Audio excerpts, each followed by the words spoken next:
Baik, yang pertama ada pengertian pendidikan inklusif ini, yang dimana menurut Hansco 2005, inklusif ini bertujuan untuk menghilangkan hambatan belajar dan memastikan setiap anak mendapat akses pendidikan tanpa diskriminasi. Tujuannya untuk mengakomodasi semua perbedaan individu, memberi kesempatan belajar yang adil dan setara, mengembangkan potensi peserta didik secara optimal. Dan ada pun manfaatnya di sini bagi peserta didik tersebut.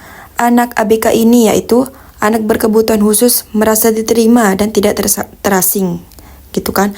Selanjutnya ada anak reguler, belajar empati, toleransi, dan keberagaman. Selanjutnya ada semua siswa mendapat lingkungan belajar yang fleksibel dan mendukung. Dan selanjutnya ada perkembangan inklusif di Indonesia dan kebijakan.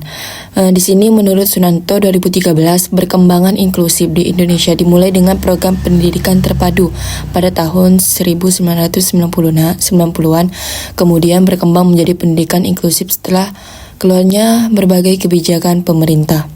Dan di sini ada sekolah inklusif, yaitu menurut Bot dan Hansco 2002, sekolah inklusif ini adalah sekolah yang mengubah budaya, kebijakan, dan praktik agar mampu menerima semua peserta didik tanpa pengecualian. Tujuannya di sini menyediakan lingkungan belajar yang ramah, adil, dan non-diskriminatif, memberi akses pendidikan yang setara, maksimalkan potensi setiap siswa, yaitu adapun manfaatnya mengurangi stigma terhadap anak berkebutuhan khusus ini.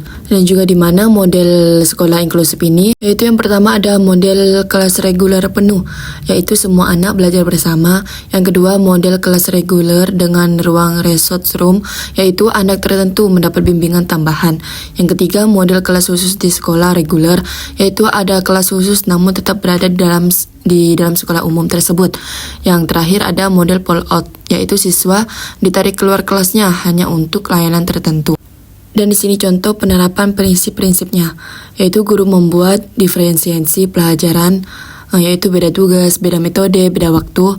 Yang kedua ada sekolah menyediakan aksesibilitas seperti RAM, toilet, ramah difabel. Yang selanjutnya ada adanya pengelompokan fleksibel, siswa ditempatkan sesuai kemampuan bukan label. Yang keempat, guru membuat penilaian autentik menyesuaikan kemampuan siswa. Yang keempat, adanya kerjasama dengan orang tua dan tenaga ahli tersebut. Dan yang ketiga, model kolaborasi dalam pendidikan inklusif. Dan di mana di sini menurut Friend dan Koch 2010, kolaborasi dalam pendidikan inklusif ini adalah proses guru reguler dan guru pendamping bekerja bersama untuk merencanakan, mengajar, mengevaluasi, dan memodifikasi pembelajaran.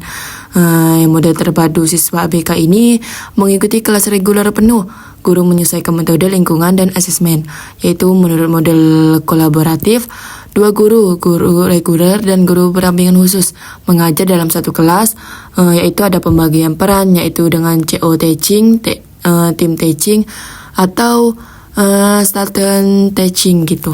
Nah, yang selanjutnya ada contoh praktek kolaborasi, di mana sini ada 4, yaitu yang pertama CO teaching, yang kedua planning bersama, yang ketiga observasi evaluasi bersama, yang keempat kolaborasi dengan tenaga ahli. Di sini saya akan menayangkan video contoh pendidikan inklusif tersebut.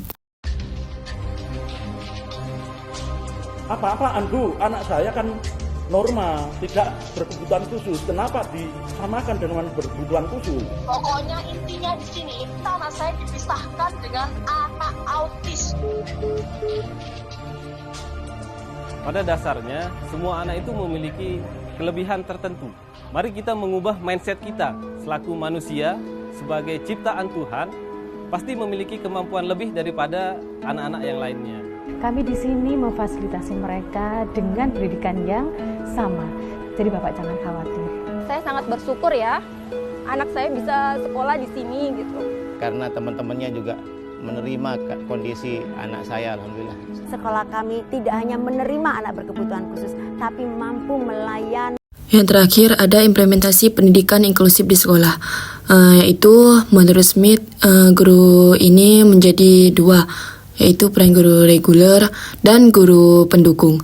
Guru reguler ini yaitu bertanggung jawab pada pembelajaran utama, modifikasi materi pengelolaan kelas, dan membangun interaksi sosial yang positif.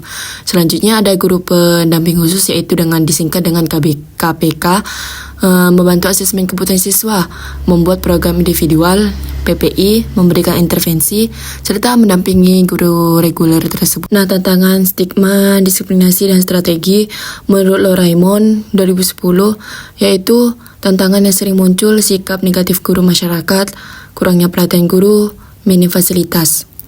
Dan cara strategi mengatasinya, pelatihan guru secara rutin yaitu UNESCO 2017, edukasi kepada orang tua tentang inklusif, penyediaan sarana ramah difabel, menyusun kurikulum berdiferensiasi, membuat kerjasama lintas profesi guru, terapis, psikolog. Nah, menurut saya di sini kesiapan guru dan sekolah dalam mewujudkan pendidikan inklusif ini sangat bergantung pada sikap terbuka dan kemauan untuk belajar, dan di mana guru harus siap beradaptasi, memahami perbedaan setiap peserta didik, dan bekerja sama dengan guru pendamping serta tenaga ahli. Sekolah juga perlu menyediakan fasilitas dasar yang mendukung, walaupun masih ada tantangan seperti kurangnya pelatihan dan stigma.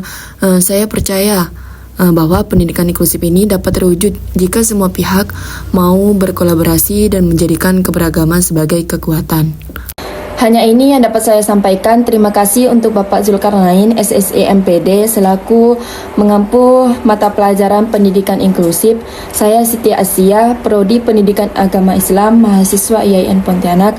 Terima kasih. Mohon maaf jika ada kesalahan atau kekurangan dari video yang saya kerjakan. Assalamualaikum warahmatullahi wabarakatuh.